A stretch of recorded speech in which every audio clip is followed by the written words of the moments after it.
I wanted to change the world. I wasn't really sure how or why, but I figured I'd come up with something eventually. My only criteria was that after watching enough TV growing up, I really did not want to become a politician. Eventually, I realized that everyone can change the world. We do it every day, whether you ask someone how their day is going, cooking a loved one a meal, donating 50p to charity, or perhaps you're like me and you listen to people. When I was first writing this talk, I thought it would be a lot more about the logistics of a helpline.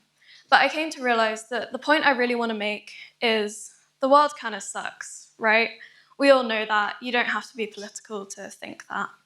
You go on social media every day, you go on the news, you see horrible things. You see genocide, climate change, worsening mental health crisis. It's easy to feel powerless in this situation, and I do. I'm quite often scared of the future. But one day, in an endless scroll, I found this quote by Fred Rogers, and he said, "In a crisis, look for the helpers. You will always find the people who are helping." So today, I would like to introduce you to those people who are helping. In my first year, I received an email saying Lancaster Nightline is recruiting for volunteers.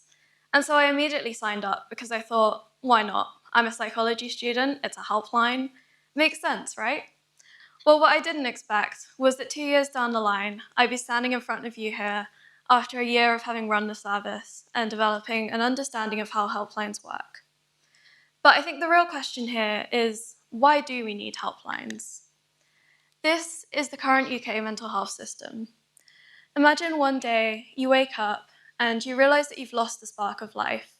Perhaps you're sleeping in, perhaps you're late to work, you're missing lectures, you're beginning to cancel on your friends. It continues to get worse, and eventually you decide to reach out to the GP. You're told, sorry, you'll have to call back at 8:30 a.m. on a Monday. You probably sleep through your alarm on Monday, and you call a little later, and you're given an appointment in 2 weeks.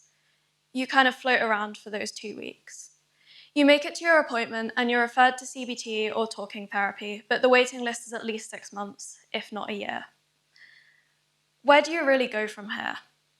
There are 1.6 million people on the UK mental health waiting list today. That's equivalent to a fifth of the population of London. And most of those people will wait up to 2 years to receive any type of support.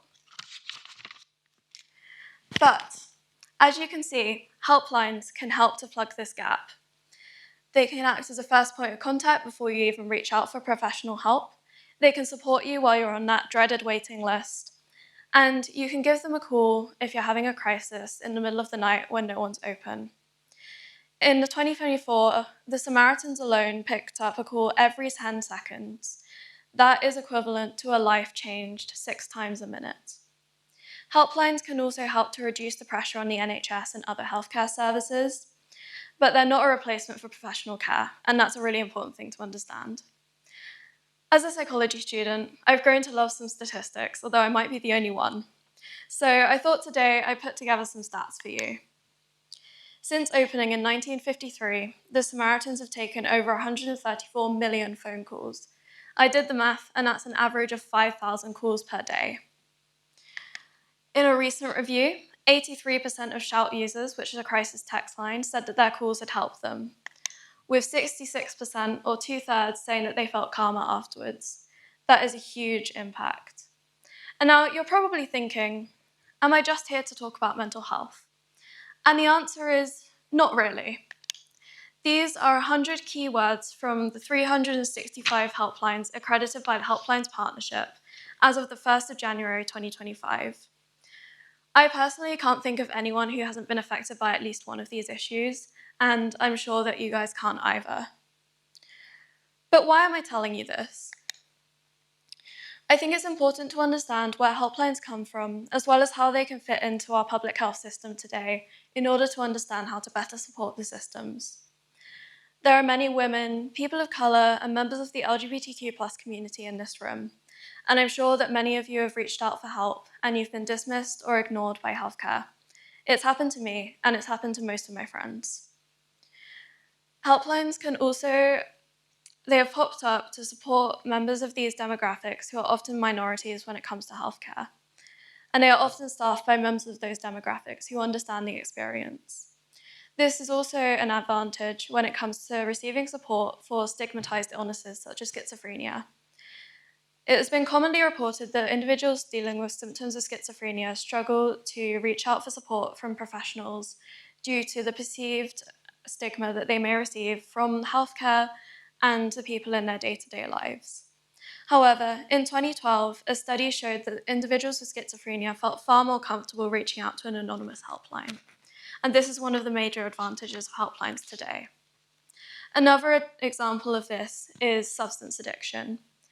This is a complex issue, and people often struggle to reach out for help, as there is a lot of stigma that comes with addiction, as well as the complex legality of drug possession in the UK.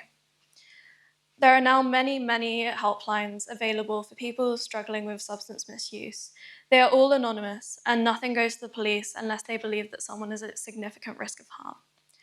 Of course, as I said before, these are not a substitute for professional help, but I believe that something is always better than nothing. There are many people that need to seek support for many different topics, and these tend to not be available on the NHS or even private healthcare, or if they are, there's often a very long waiting list. It can also feel disheartening to reach out for help and be met with a, "Oh, that sucks," by someone who doesn't really understand what you've been through. And that's why there are so many helplines for specific issues such as domestic abuse, where the helplines are largely staffed by trained survivors of domestic violence. I think it would be ridiculous if I sang this song of helplines without telling you what we can't do. So the main thing that we can't do is we cannot provide professional therapy. The resources don't exist to train that many people for free. We also can't provide a diagnosis, and we can't prescribe you with medication, because again, you have to go to medical school for that. Many helplines vary as to whether they will contact the emergency services or not.